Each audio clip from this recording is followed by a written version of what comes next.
رسول اللہ صلی اللہ علیہ وسلم نے فرمایا جمعہ کے دن اور جمعے کی رات کو کثرت سے مجھ پر درود پڑا کرو، بس جو آدمی مجھ پر ایک دفعہ درود بھیجے گا اللہ اس پر 10 رحمتیں نازل کرے گا۔ اللہم صلی علی محمد۔ رسول اللہ صلی اللہ علیہ وسلم نے فرمایا تمہارے افضل دنوں میں سے جمعے کا دن ہے، اسی دن آدم علیہ السلام پیدا کیے گئے، اسی دن ان کی روح قبض کی گئی، اسی دن سور پھونکا جائے گا اور اس دن سب لوگ بے ہوش ہوں گے، اس لیے اس دن مجھ پر کثرت سے درود بھیجا کرو کیونکہ تمہارا درود مجھ پر پیش کیا جاتا ہے۔ کہتے ہیں لوگوں نے پوچھا یا رسول اللہ ہمارا درود آپ پر کس طرح پیش کیا جائے گا جبکہ آپ کا جسم بوسیدہ ہو چکا ہوگا؟ تو آپ نے فرمایا بے شک اللہ عز و جل نے انبیاء کے جسموں کو زمین پر حرام کر دیا ہے، یعنی فرشتوں کے ذریعے آپ تک درود پہنچایا جاتا ہے۔ انبیاء کے جسموں کو مٹی نہیں کھاتی، صحیح سلامت ہوتے ہیں ان کے جسم۔ سورۃ الکہف پڑھنا، نبی صلی اللہ علیہ وسلم نے فرمایا جو شخص جمعہ کے دن سورۃ الکہف پڑھتا ہے تو اس کے لیے دوسرے جمعے تک نور روشن رہتا ہے۔ غسل کرنا، ہر بالغ پر جمعہ کے لیے جانا ضروری ہے اور ہر وہ شخص جس پر جمعہ کے لیے جانا ضروری ہے اس پر غسل ہے، یعنی اس کو لازمی غسل کرنا چاہیے، الا یہ کہ کوئی مجبوری ہو۔ تو آپ اپنا اسکیجول اس طرح بنائیں نا کہ جیسے اگر آپ ہر روز نہاتے ہیں پھر تو کوئی مسئلہ نہیں، لیکن اگر آپ ایک دن چھوڑ کے ایک دن نہاتے ہیں تو آپ پھر اس طرح اسکیجول کریں کہ جیسے آپ منڈے کو نہائے، پھر وینسڈے کو نہائے، پھر جمعے کو نہائے، پھر آپ سیٹرڈے سنڈے اگر نہیں بھی نہاتے پھر منڈے، تو اس طرح آپ جمعے کو مس نہیں کریں گے۔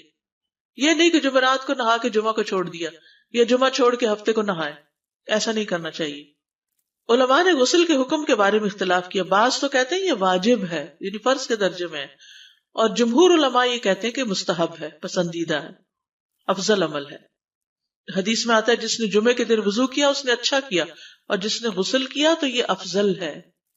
صفائی میں مبالغہ ہوتی ہے نا، ویکلی صفائی آپ کو کرنی ہوتی ہے، یعنی جیسے ناخن وغیرہ کاٹتے ہیں یا پھر اپنے زائد بال وغیرہ اتارتے ہیں، تو یہ سب چیزیں اگر جمعے کے دن ہو تو زیادہ بہتر ہے۔ نبی صلی اللہ علیہ وسلم نے فرمایا جو شخص جمعے کے دن اچھی طرح غسل کرے، اچھی طرح سنوار کر وضو کرے، اپنے بہترین لباس میں سے پہنے، یعنی جمعے کے دن باقی دنوں کی نسبت اچھا لباس پہنے، اللہ نے اس کی قسمت میں گھر والوں کی جو خوشبو لکھی ہو وہ لگا لے، یعنی گھر میں جو بھی خوشبو ہے، پھر جمعہ پڑھنے آئے تو لغو کام نہ کرے، دو آدمیوں کے درمیان جدائی نہ کرے، یعنی دو لوگ بیٹھے ان کے بیچ میں گھس کے بیٹھ جائے۔ اس جمعے اور دوسرے جمعے کے درمیان کے پورے ہفتے کے گناہ معاف کر دیے جاتے ہیں۔ پھر مسواک کرنا، جمعے کی سنتیں بتاتے ہوئے آپ نے فرمایا اور تم پر مسواک کرنا لازم ہے۔ اچھا لباس پہننا، نبی صلی اللہ علیہ وسلم نے فرمایا اگر ممکن ہو تو جمعہ کے لیے اپنے کام کاج کے کپڑوں کے علاوہ 2 کپڑے اور بنا رکھنے میں کیا حرج ہے، اسپیشل ڈریس رکھے جو جمعے کو ہی پہن لے۔ خوشبو لگانا، یعنی خوشبو لگائے، حدیث میں آتا ہے چاہے وہ عورت کی خوشبو سے ہو، یعنی آپ کی اپنی نہیں، بیوی کی خوشبو پڑی ہو وہی لگا لو، لیکن لگاؤ۔ تیل لگانا، جو شخص جمعہ کے دن غسل کرے اور جس قدر ممکن ہو پاکیزگی حاصل کرے اور اپنے تیل میں سے تیل لگائے یا اپنے گھر کی خوشبو میں سے خوشبو لگائے، پھر نکلے کہ 2 آدمیوں کے درمیان تفریق نہ کرے، جتنی مقدرہ نماز پڑھ لے اور جب امام بات کرے تو خاموش رہے، اس جمعے سے لے کر دوسرے جمعے تک اس کے گناہ بخش دیے جاتے ہیں۔ جمعہ کا وقت، سورج ڈھلتے ہی جمعہ پڑھنا، سورج ڈھلتے ہی جمعہ پڑھنا، اول وقت جمعہ پڑھنا، بہت لیٹ نہیں کرنا چاہیے۔ ایاس بن سلمہ بن عقبہ اپنے والد سے روایت کرتے ہیں، انہوں نے کہا کہ ہم رسول اللہ صلی اللہ علیہ وسلم کے ساتھ جمعے کی نماز پڑھ کر واپس لوٹتے تھے تو دیواروں کا سایہ اتنا نہیں ہوتا تھا کہ ان سے اپنے آپ کو سایہ مہیا کیا جا سکے، یعنی ابھی سورج بہت تھوڑا ڈھلا ہوتا تھا۔ ہاں گرمی کی شدت میں تاخیر کی اجازت ہے۔ مسجد میں داخلہ، مسجد کی طرف جلدی نکلنا، تحیت المسجد ادا کرنا۔ عمر بن دینار کہتے ہیں انہوں نے جابر رضی اللہ عنہ کو کہتے ہوئے سنا کہ ایک شخص جمعہ کے دن مسجد میں داخل ہوا اس حال میں کہ نبی صلی اللہ علیہ وسلم خطبہ دے رہے تھے، تو آپ نے فرمایا کیا تم نے نماز پڑھی؟ اس نے کہا نہیں، تو آپ نے فرمایا کھڑے ہو 2 رکعتیں پڑھو۔ اب یہ بڑا اہم مسئلہ ہے، مسجد میں داخل ہو چاہے خطبہ ہو رہا ہو 2 رکعت پڑھے بغیر نہ بیٹھو، ٹھیک ہے؟ اور یہ کیا ہے؟ دراصل تحیت المسجد، یہ جمعے کی سنتیں نہیں ہیں، یہ کیا ہے؟ تحیت المسجد ہے، اور مختصر پڑھی جائیں، یعنی امام جب خطبہ دے رہا ہو تو چاہیے کہ 2 رکعتیں پڑھے اور دونوں میں اختصار کرے۔ نماز سے قبل ہلکا بنانے کی ممانعت، مثلا آپ جلدی چلے گئے تو یہ نہیں کہ ایک گروپ بنا کے آپس میں گپ شپ شروع کر دیں، نہیں، سیدھے ہی لائنوں میں بیٹھیے۔ انتظار کا وقت کیسے گزاریں گے؟ نفل پڑھ کے بیٹھ گئے، ذکر اذکار کریں، قبلے کی طرف رخ کر کے لائنوں میں بیٹھیں، حلقہ نہیں بنائیں، بیٹھ کے خرید و فروخت نہیں کریں، تاخیر سے آنے پہ گردنیں پھلانگ کے نہ آگے جائیں۔ رسول اللہ صلی اللہ علیہ وسلم نے فرمایا ٹیک لگا کے مت کھاؤ، یہ عام ایک ادب بتایا، یعنی اس طرح ٹیک لگا کے نہیں کھاؤ، کھانے کے وقت سیدھے ہو جاؤ۔ چھنے ہوئے آٹے کی روٹی نہ کھاؤ، میدا۔ مسجد میں کوئی جگہ مقرر نہ کرو کہ یہ میری جگہ ہے، آپ کیوں آج یہاں کھڑی ہو گئی، کہ تم اسی میں ہی نماز پڑھو۔ کچھ لوگ ہوتے ہیں نا، آ کے مخصوص جگہ ہی پڑھتے ہیں، اگر کوئی اور وہاں ہو جائے ڈسٹرب ہو جاتے ہیں۔ اور جمعہ کے دن لوگوں کی گردنیں نہ پھلانگو، ورنہ اللہ تمہیں قیامت کے دن لوگوں کے لیے پل بنا دے گا۔ کیونکہ بہت اذیت کی بات ہے نا، آپ بیٹھے ہیں لوگ باقاعدہ بعض اوقات کندھوں پہ ہاتھ رکھ کے اس کو تنگ کر اس کو تنگ کر، تو یہ نہیں کرنا چاہیے۔ اگر آپ کو اٹھنا بھی پڑ گیا بیچ میں تو واپسی پہ پیچھے کھڑے ہو جائیے، اگلی لائن مل جائے گی۔ جی یہ تو بہت ضروری بات آپ نے کی کہ جب لوگ مسجد آئے تو پہلی صف میں بیٹھے، یہ نہیں پہلی چھوڑ کے آخری میں بیٹھ جائیں اور پھر لوگ ان کی گردنیں پلانگتے رہیں، دوسروں کے لیے فتنہ بننا۔ جابر بن عبداللہ رضی اللہ عنہ سے روایت ہے کہ جمعے کے دن رسول اللہ صلی اللہ علیہ وسلم خطبہ ارشاد فرما رہے تھے کہ ایک آدمی مسجد میں داخل ہوا، وہ قریب آ کر بیٹھنے کے لیے لوگوں کے اوپر سے گزرنے لگا۔ رسول اللہ صلی اللہ علیہ وسلم نے فرمایا بیٹھ جاؤ، تحقیق تم نے لوگوں کو تکلیف پہنچائی اور دیر سے آئے۔ یہ عربی کے الفاظ بڑے خوبصورت ہیں، اجلس فقد آذیت و آنیت، کتنی جامع زبان ہے یہ، اجلس فقط آذیت، تو نے اذیت دی، و آنیت، اور دیر سے آئے۔ ہاں تو اس سے منع کیا گیا۔ کسی کو اس کی جگہ سے نہ اٹھانا۔ جابر رضی اللہ عنہ نبی صلی اللہ علیہ وسلم سے روایت کرتے ہیں، آپ نے فرمایا تم میں سے کوئی شخص جمعہ کے دن اپنے بھائی کو کھڑا نہ کرے کہ پھر دوسری طرف سے آ کر اس کی جگہ پہ خود بیٹھ جائے، بلکہ جو آئے وہ کہے جگہ کشادہ کرو، ہمارے لیے بھی جگہ بناؤ، یہ کہے۔ خطبہ جمعہ اور اس کے آداب۔ خطبہ جمعہ کی اہمیت، جب اذان ہو جائے تو کیا کرے انسان؟ مسجد کی طرف دوڑ پڑے۔ تو مسجد میں جماعت تو نہیں ہو رہی ہوگی، پہلے کیا ہو رہا ہوگا؟ خطبہ ہو رہا ہوگا۔ امام کا خطبے سے پہلے سلام کرنا۔ نبی صلی اللہ علیہ وسلم جب ممبر پر چڑھتے تو حاضرین کو السلام علیکم کہتے۔ امام کا کھڑے ہو کر خطبہ دینا۔ رسول اللہ صلی اللہ علیہ وسلم کھڑے ہو کر خطبہ دیتے، پھر بیٹھ جاتے، پھر کھڑے ہوتے اور کھڑے ہو کر خطبہ دیتے، یعنی بیچ میں تھوڑا سا بیٹھ بھی جاتے تھے۔ جس نے تمہیں یہ خبر دی کہ آپ بیٹھ کر خطبہ دیتے تھے تو تحقیق اس نے جھوٹ بولا، بس یقیناً اللہ کی قسم میں نے آپ کے ساتھ 2000 سے زائد نمازیں پڑھی ہیں، یعنی جن میں بہت سے جمعے بھی آئے ہیں، تو ایسا کچھ نہیں۔ امام کا 2 خطبے دینا، یعنی کھڑے تھے پہلے، پھر ذرا بیٹھ گئے، پھر دوسری دفعہ اٹھے، تو یہ 2 خطبے ہو گئے۔ مختصر خطبہ دینا۔ آپ کے خطبات چند کلمات ہوا کرتے تھے، بہت لمبی تقریریں نہیں، آپ کا خطبہ درمیانہ ہوتا تھا۔ نبی صلی اللہ علیہ وسلم نے فرمایا آدمی کا نماز کو لمبا کرنا اور خطبے کو مختصر کرنا اس کی سمجھداری کی علامت ہے۔ بس نماز لمبی کرو اور خطبہ مختصر کرو، کیونکہ بعض بیان جادو جیسا اثر رکھتے ہیں، یعنی تھوڑے بھی بات کرو گے تو دل میں چلی جائے گی۔ نماز پہ زیادہ توجہ۔ نبی صلی اللہ علیہ وسلم کا خطبے میں سورۃ قاف پڑھنا۔ حارثہ بن نعمان کی بیٹی سے روایت ہے، کہتی ہے کہ میں نے سورۃ قاف رسول اللہ صلی اللہ علیہ وسلم سے سن کر حفظ کر لی۔ آپ ہر جمعے کو خطبے میں پڑھا کرتے تھے۔ سامعین کا امام کی طرف رخ کرنا، یعنی جمعے کے دن یہ نہیں کہ آپ کرسی لگا کے کسی اور طرف منہ کر کے بیٹھ جائیں اور جب جماعت ہو تو پھر صف میں کھڑے، نہیں، آپ صف میں بیٹھے ہو، کس طرف منہ ہو؟ قبلہ رخ ہو، امام سامنے ہی ہوگا نا قبلے کی طرف۔ ایک صحابی کہتے کہ جب آپ ممبر پہ چڑھتے تو ہم اپنے چہروں کے ساتھ آپ کی طرف متوجہ ہوتے، ادھر ادھر نہیں دیکھتے تھے خطبے کے دوران۔ امام کے قریب بیٹھنا۔ اللہ کے نبی صلی اللہ علیہ وسلم نے فرمایا ذکر میں حاضر ہوا کرو، یعنی خطبہ میں، اور امام کے قریب بیٹھا کرو، بے شک آدمی دور ہوتا رہتا ہے حتیٰ کہ وہ جنت میں بھی پیچھے ہی ہوگا اگرچہ وہ اس میں داخل بھی ہو جائے۔ تاخیر کی اتنی مذمت ہے۔ خاموشی سے خطبہ سننا، یعنی بات نہیں کرنی چاہیے، کوئی اہم بات بھی نہیں پوچھنی چاہیے۔ ابن مسعود سے روایت ہے کہ انہوں نے ابی ابن کعب سے قرآن کی کسی آیت کے بارے میں سوال کیا جبکہ اللہ کے نبی خطبہ دے رہے تھے، تو انہوں نے اعراض کیا اور کوئی جواب نہ دیا۔ پھر جب آپ نے نماز پڑھائی تو ابی کہنے لگے تمہارا جمعہ ہی نہیں ہوا۔ تو ابن مسعود نے رسول اللہ صلی اللہ علیہ وسلم سے پوچھا تو آپ نے فرمایا ابی نے سچ کہا، کوئی بات کرنے کی اجازت نہیں، یہ کہنے کی بھی کہ چپ ہو جاؤ یہ بھی اجازت نہیں۔ عبداللہ بن مسعود کہتے کہ جب امام جمعہ کے لیے آ گیا پھر تمہارا اپنے ساتھی سے یہ کہنا کہ خاموش رہو لغویت کے لیے کافی ہے، یہ بھی لغو بات ہے۔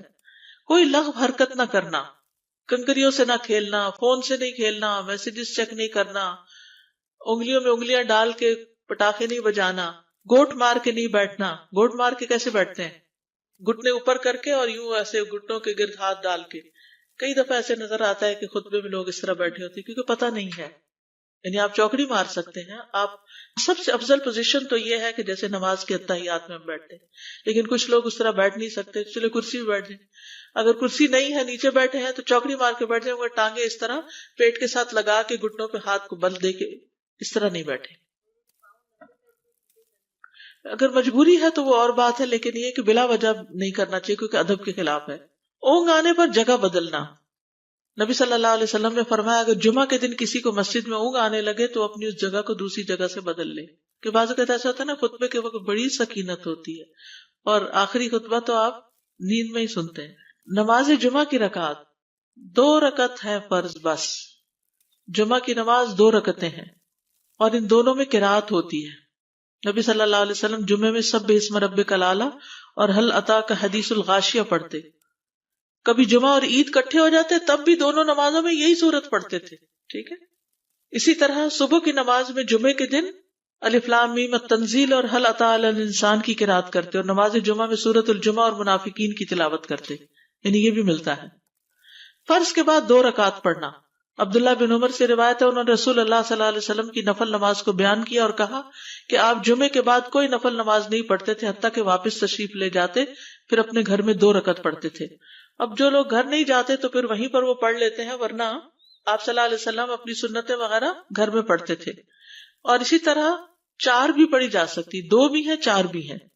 آپ صلی اللہ علیہ وسلم نے فرمایا جب تم میں سے کوئی جمعہ پڑھ چکے تو اس کے بعد 4 رکعتیں پڑھے. یہ آپ کا حکم ہے. تو جب آپ کا 2 چیزیں ہوتی ہیں سمجھنے کے لیے، ایک آپ کا فعل ہوتا ہے اور ایک آپ کا حکم ہوتا ہے. تو ہمارے لیے کیا ہے؟ جو آپ کا حکم ہو. جمعے کے بعد کوئی اور نماز پڑھنے سے پہلے گفتگو کرنا، یعنی سنت پڑھنے سے پہلے گفتگو کرنا. اسما بن مالک سے مرفوعاً روایت ہے کہ جب تم میں سے کوئی آدمی جمعہ کی نماز پڑھے تو اس کے بعد اس وقت تک کوئی نماز ادا نہ کرے جب تک کسی سے کلام نہ کرے یا اس جگہ سے نکل نہ جائے. پہلے منع تھا، اب کوئی نہ کوئی بات کر لینی چاہیے. نہیں سمجھ آئی؟ یعنی جمعہ پڑھ لیا آپ نے اور پھر کسی سے آپ سلام دعا کر لیں، اس کے بعد سنت پڑھیں یا نفل جو بھی. ٹھیک ہے.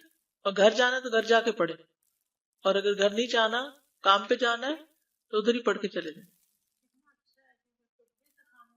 کتنا پیارا ہے ہمارا دین کہ اتنا لمبا بھی چپ کا روزہ نہیں رکھوایا. بالکل. عاصم سے روایت ہے، وہ ابو قلابہ سے نقل کرتے ہیں، میں نے ان کے ساتھ جمعہ کی نماز پڑھی. جب میں نے اپنی نماز پوری کر لی انہوں نے میرے ہاتھ کو پکڑا اور میری جگہ پر کھڑے ہوئے اور مجھے اپنی جگہ پہ کھڑا کیا. وہ جو ہم چینج کرتے ہیں نا جگہ، وہ اس کی بات ہو رہی ہے. یعنی جمعے کے بعد کوئی اور نماز پڑھنے سے پہلے بات بھی کر لینا، جگہ بھی تبدیل کرنا. لیکن اگر کچھ لوگ پہلے سے ہی آپ کی سنتیں شروع کر چکے اور کوئی چینج کرنے والا نہیں تو پھر پڑھ لیجئے. یعنی یہ مستحب اعمال ہے، ان میں ایسا نہیں کہ کوئی گناہ لازم ہو جائے گا، لیکن افضل یہ ہے، افضل سے اجر زیادہ ہو جاتا ہے. جمعہ کے دیگر احکام. 1 رکعت پانے پر بھی جمعہ ادا ہو جاتا ہے. یعنی اگر کسی کو رش مل گیا، پارکنگ نہیں ملی اور 1 رکعت میں بھی پہنچ گیا تو جمعہ ہو گیا. امام سے دعا کا کہنا. انس کہتے ہیں کہ ایک سال نبی صلی اللہ علیہ وسلم کے عہد میں لوگ قحط میں مبتلا ہوئے. جمعہ کے دن میں نبی صلی اللہ علیہ وسلم کے خطبہ پڑھنے کے دوران میں ایک اعرابی کھڑا ہو گیا. کہا یا رسول اللہ، مال تباہ ہو گئے، بچے بھوکے مرنے لگے، اس لیے آپ اللہ سے ہمارے حق میں دعا کیجیے. آپ نے اپنے دونوں ہاتھ اٹھائے. اس وقت آسمان پر بادل کا ایک ٹکڑا بھی نہیں تھا. قسم ہے اس ذات کی جس کے ہاتھ میں میری جان، آپ نے ہاتھ اٹھائے بھی نہیں تھے کہ پہاڑوں کی طرح بادل کے بڑے بڑے ٹکڑے امڑ آئے. یہ معجزہ ہے آپ کا، آپ کی دعا قبول ہو گئی. پھر آپ ممبر سے ابھی اترے نہیں تھے کہ میں نے آپ کی داڑھی پر بارش کے قطروں کو ٹپکتے ہوئے دیکھا. اس دن خوب بارش ہوئی. پھر دوسرے دن، تیسرے، چوتھے، حتیٰ کہ دوسرے جمعے تک سلسلہ جاری رہا. دوسرے جمعے وہی عربی یا کوئی اور کھڑا ہو گیا اور کہا یا رسول اللہ، چھتیں گر گئی، مال ڈوب گیا، اس لیے آپ ہمارے لیے اللہ سے دعا کیجیے.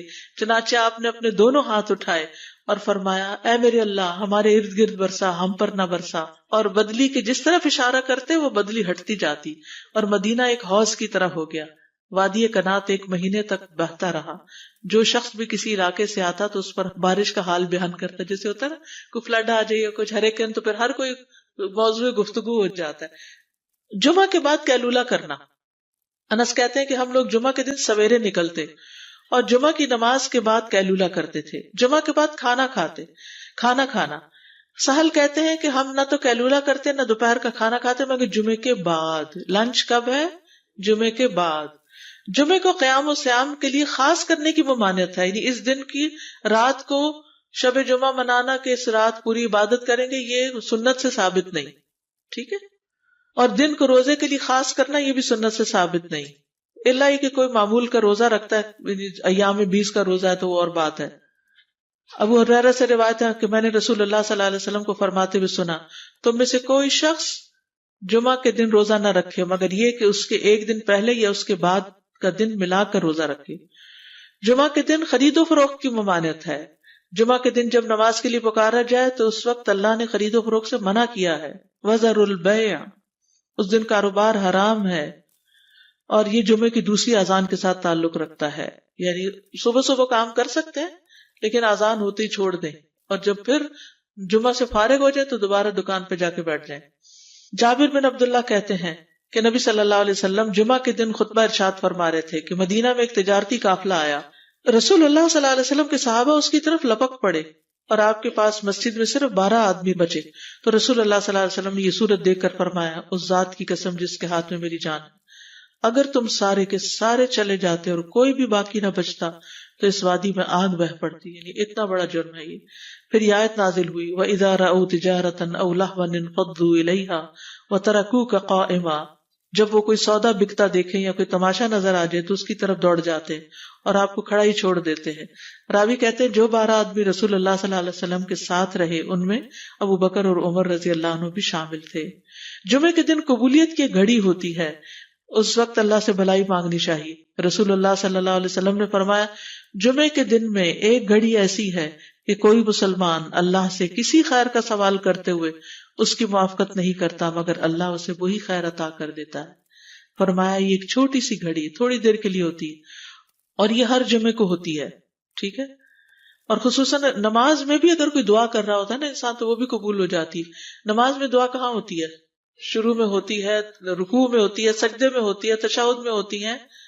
تو اگر یعنی جمعہ پڑھ رہے ہیں اور بیچ میں دعائیں آ گئی ہیں تو ہو سکتا وہی گھڑی آ گئی ہو اور آپ کی دعا قبول ہو جائے.